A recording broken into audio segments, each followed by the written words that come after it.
513 रुपये येतात. हे असू दे, ठीक आहे. 513 रुपये होतात.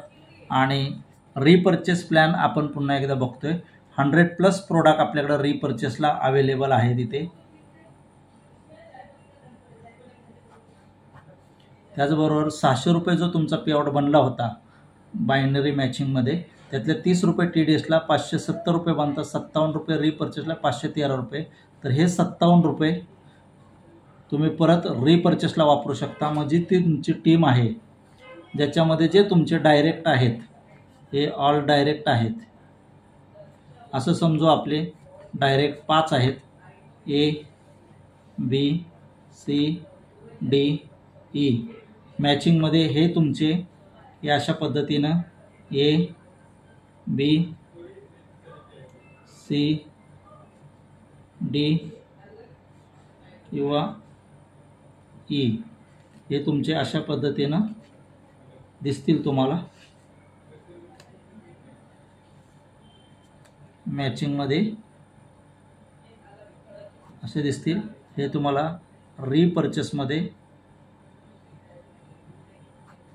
असे दिसतील. या ग्रुपमधून 1000 BV गेल्या, या ग्रुपमधून 2000 BV गेल्या, या ग्रुपमधून 3000 BV गेल्या, या ग्रुपमधून 3500 BV गेल्या, या ग्रुपमधून 500 BV गेल्या, आणि तुमच्या सेल्फ 100 BV गेल्या. तर काय होणार आहे, तर या सर्वाचे टोटल मार्च 2024 मध्ये समजूया आपण 10,100 BV गेल्या. तर इथे तुम्हाला हे सर्वजण 10% आहेत, म्हणून तुम्हाला 1010 रुपये येतात. आणि यांना 100 रुपये येतील, यांना 200 रुपये येतील, यांना 300 रुपये येतील, यांना 350 रुपये येतील, यांना 50 रुपये येतील, आणि तुम्हाला 1010 रुपये येतील. असंच आपण जी 4000 पेअर होत होत्या, म्हणजे 8000 लोक होत होती, ह्याच्यामध्ये टीम तुमची 8000ची होती.